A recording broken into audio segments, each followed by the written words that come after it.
Assalamualaikum warahmatullahi wabarakatuh.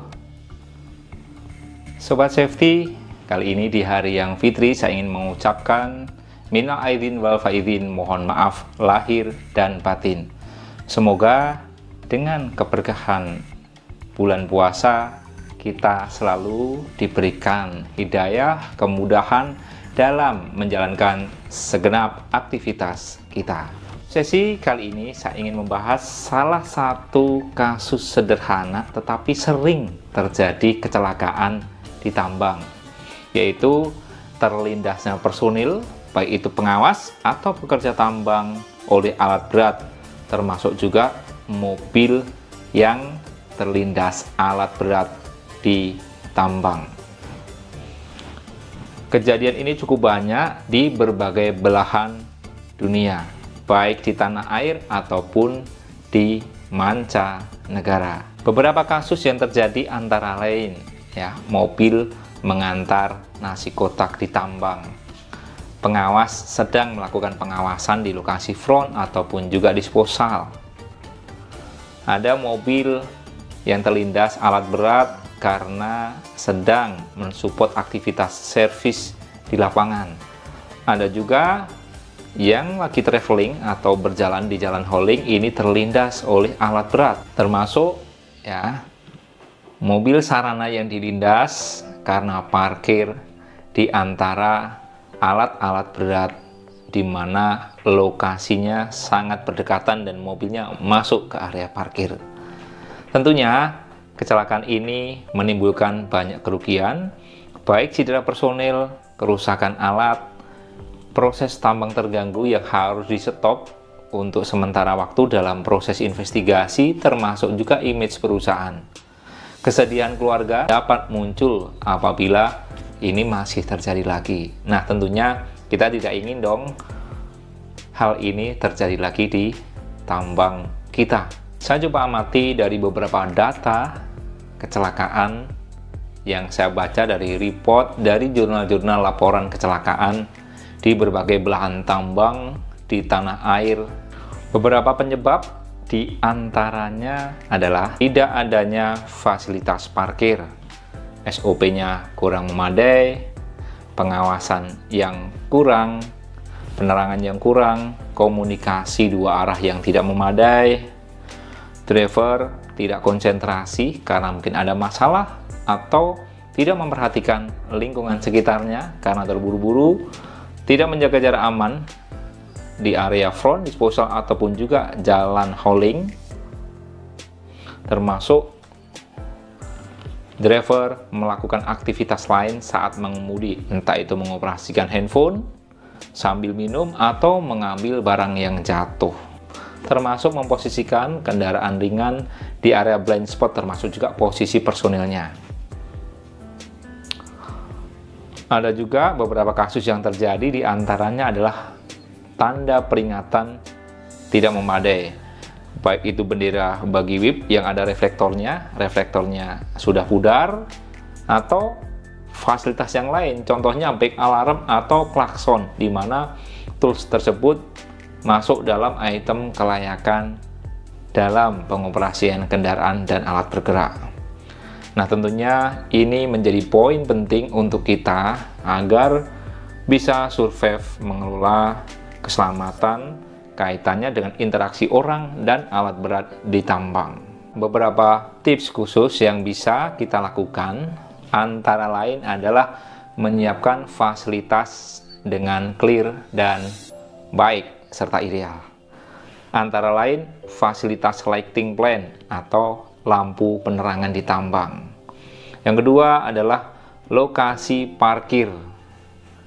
Bagaimana parkirnya alat berat, parkirnya kendaraan ringan atau kendaraan sarana, termasuk kelayakan kendaraan dan alat berat bergerak. Tentunya hal tersebut kita bisa atur melalui mekanisme commissioning, termasuk juga pre-start check sebelum kita mengoperasikan kendaraan dan alat bergerak. Kalau ada penyimpangan, maka stop operasi, perbaikin dahulu. Kadang di lapangan masih ada yang memaksakan, ini cuma sebentar, tapi kalau sudah kejadian, nyesalnya nggak ketolongan. Ini poin penting filosofisnya safety, bahwasanya prinsipnya adalah melakukan pencegahan terhadap kecelakaan. Kita tahu kalau sudah mengalami kecelakaan, biayanya jauh lebih besar dari yang kita prediksi, yang kelihatannya mungkin hanya simpel saja. Aspek berikutnya adalah aspek edukasi. Ini juga mendukung pentingnya aspek keselamatan dalam interaksi antara alat berat dengan kendaraan ataupun juga personil di lapangan. Edukasi K3 saat awal masuk, bagaimana edukasi blind spot terhadap karyawan yang bekerja di tambang. Bagaimana edukasi perilaku driver, bagaimana edukasi kompetensi driver, misalkan training defensive driving, training pengoperasian alat bergerak sesuai dengan versatility atau jenis kimpernya. Kemudian bagaimana edukasi tentang aspek komunikasi, yaitu apa? Prosedur komunikasi mendekati alat berat bergerak, kemudian bagaimana teknik berkomunikasi, kalau mau mendekati seperti apa, minta izinnya. Tapi komunikasi ini adalah komunikasi positif, yaitu apa? Yang berkomunikasi sudah harus mendapatkan jawaban sebelum bergerak mendekat. Nah, ini poin penting juga yang harus kita pahami dan kita lakukan agar tidak terjadi kecelakaan, terlindas alat berat lagi. Kita juga perlu edukasi terkait dengan pemahaman SOP, baik bisa bergambar, ya, kemudian dipraktekkan supaya bisa lebih gampang dipahami, gampang dimengerti, bisa menggunakan audiovisual tentang pengambilan video yang kita tontonkan kepada segenap rekan dan karyawan melalui media informasi yang ada, baik melalui YouTube, melalui TV yang berada di area kerja. Hal ini untuk mempermudah bagaimana kawan-kawan ini memahami, dan ini harus sesering mungkin. Kalau bicaranya keselamatan, ini harus diulang, dan diulang lagi. Berikutnya adalah dari aspek pengawasan, ya, pengawasan di area front, disposal, jalan hauling, ini penting. Toolsnya berupa apa? Inspeksi kondisi kendaraan dan alat bergerak, inspeksi fasilitas komunikasi, observasi perilaku mengemudi, observasi perilaku rekan-rekan yang bekerja di front, disposal, ya. Kemudian apalagi melakukan pengawasan melekat untuk pekerjaan-pekerjaan yang kritikal, serta membuat JSA sebagai tools untuk memastikan setiap personil bekerja aman sesuai dengan asesmen yang dilakukan di lokasi sebelum dilakukannya pekerjaan kritis. Dari aspek prosedur, ya, kalau bicaranya di KM 1827, maka perusahaan harus memfasilitasi prosedur apa saja yang diperlukan untuk di area tambang yang ada hubungannya dengan komunikasi dan interaksi antara personil, kendaraan ringan, dan juga alat berat. Kemudian prosedur ini juga harus dikaji secara rutin, jangan juga sampai expire. Termasuk juga komunikasikan dengan media komunikasi yang ada, baik meeting, pemutaran video, safety banner, ya, kemudian buletin. Ini untuk menambah awareness kawan-kawan di lapangan supaya bisa paham dan clear bagaimana mekanisme komunikasi, dan secara prosedural ini semuanya wajib paham dan saling mengingatkan kembali. Beberapa contoh prosedur yang kita bisa develop antara lain: prosedur mengoperasikan alat berat, prosedur mengoperasikan dump truck, prosedur menangani kendaraan dan alat berat yang rusak di jalan tambang, prosedur membagikan nasi di tambang, prosedur memarkir alat berat dan juga kendaraan ringan di lokasi tambang. Kelihatannya simple, tetapi sudah banyak korban. Jadi jangan sampai ada lagi tetesan darah di tambang kita karena fasilitas yang kurang proper, pengawasan yang kurang optimal, termasuk perilaku-perilaku yang tidak aman akibat apa? Akibat perilaku yang tidak dikontrol, edukasi yang kurang optimal, fasilitas yang kurang memadai. Ini akan menimbulkan dampak yang luar biasa terhadap operasional tambang kita. Tentunya ini adalah salah satu titik poin di mana kita harus bangkit untuk membenahi semua infrastruktur fasilitas, termasuk pengawasan yang ada di tempat kerja kita. Dari aspek komunikasi ada beberapa poin kritis yang bisa kita kontrol. Satu adalah komunikasi antar personil, baik pengawas, ya, dengan alat berat, kendaraan ringan dengan alat berat, Tentunya kita juga harus dukung dengan kualitas sinyal radio komunikasi yang prima, sehingga saat melakukan komunikasi dua arah ini dapat diterima dengan baik dan dipastikan sudah berkomunikasi kalau apabila akan mendekat, misalkan untuk memposisikan toolbox untuk teman-teman mekanik untuk mengantar ya driver, operator ataupun alat berat yang ada di tambang.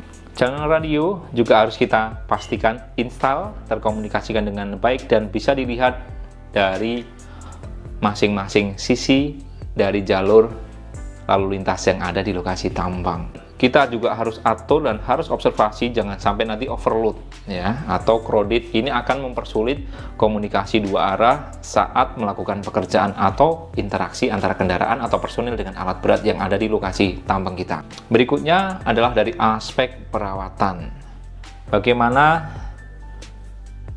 kita harus memastikan aspek tadi baik radio komunikasi, kendaraan ringan, servisnya alat berat ini harus dimaintain dengan baik agar selalu terjaga kondisinya, meminimalkan kondisi yang substandar dan juga jangan sampai orang ini melanggar sehingga jangan sampai terjadi kegagalan.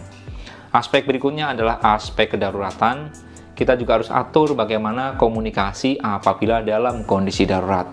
Bagaimana kata sandinya, pelaporannya seperti apa saja, ya, poin-poin kritis sebagai contoh nama pelapor, kemudian kronologi singkat kejadian, lokasi kejadian, jumlah dan kondisi korban serta bantuan apa yang diperlukan. Hal ini penting supaya nantinya apabila kita meminta bantuan darurat kita bisa optimal meminimalkan wasting time. Akibat apa? Akibat penjemputan tim emergensi yang tidak clear atau komunikasi yang kurang jelas dari aspek informasinya. Yang terakhir, terkait dengan evaluasi, maka kita dari perusahaan atau company yang sudah punya sistem yang memadai, kita harus lakukan evaluasi dari item awal sampai terakhir agar bisa memaksimalkan peran kita dalam mengelola keselamatan.